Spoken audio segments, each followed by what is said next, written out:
guys, this is Kimberly. I hope you're having a great Inktober. Today I'm going to talk about painting with ink. I did this last Inktober because I just wanted to push my boundaries and do some new stuff, and I got a lot of questions about it, so I thought that I would do a little video about my process.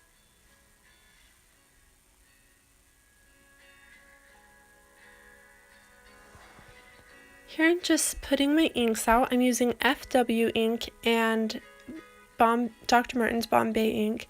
It's good to shake the bottle so it doesn't squirt like it did on me. I paint with these a lot like I would with watercolors.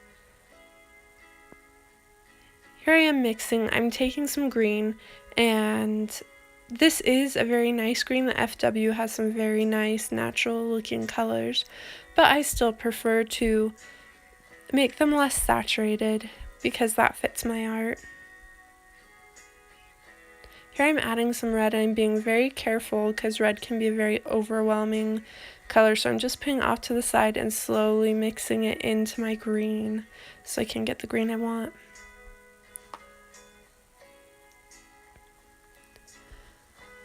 Just like with watercolors, I start with the lighter colors first, and then I'll add my darks later on.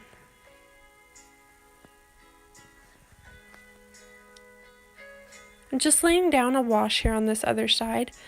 Unlike watercolors, ink does not reactivate when it's wet. So once you put it down and it dries, you're stuck with those shapes and colors the way they are. I'm just laying in some of the color on the Al Mirage. That's what this unicorn bunny is called.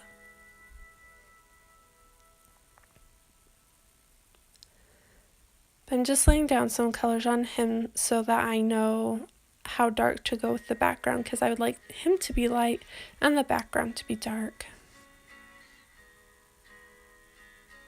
You'll have to excuse me, I've got a little bit of a cold and my voice is going away.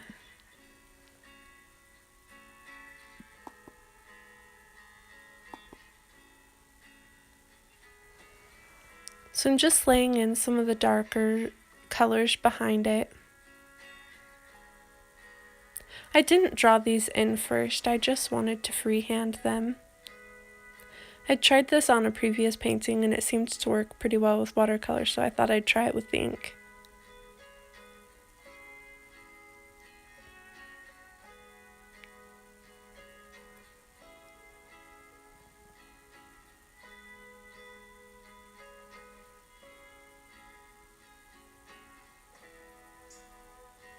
This is just to show you how much that the inks react like watercolors.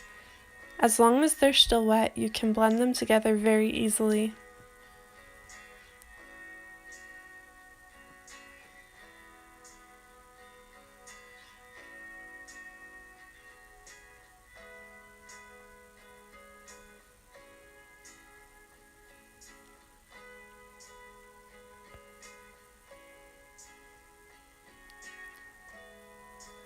The Al Mirage has a black horn on its head. And I'm just laying in some more darks. I never get my paintings dark enough on the first go.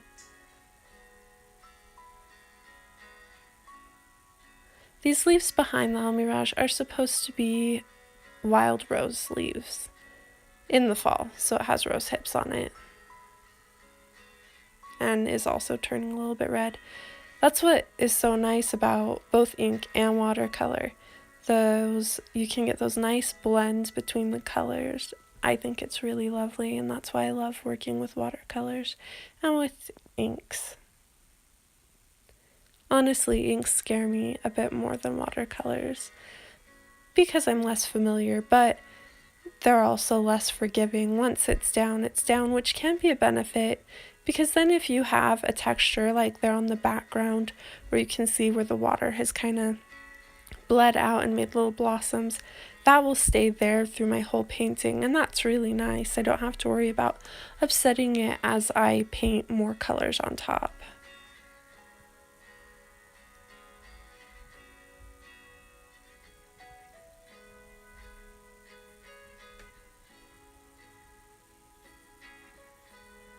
Just bringing in some little pinks that I've mixed up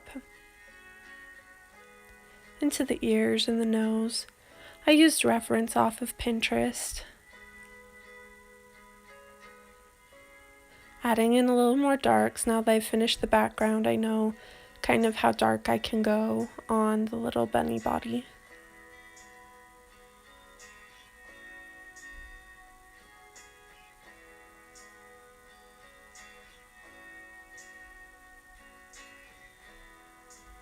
Just adding in some background and some silver ink on top just to make it shine a little bit.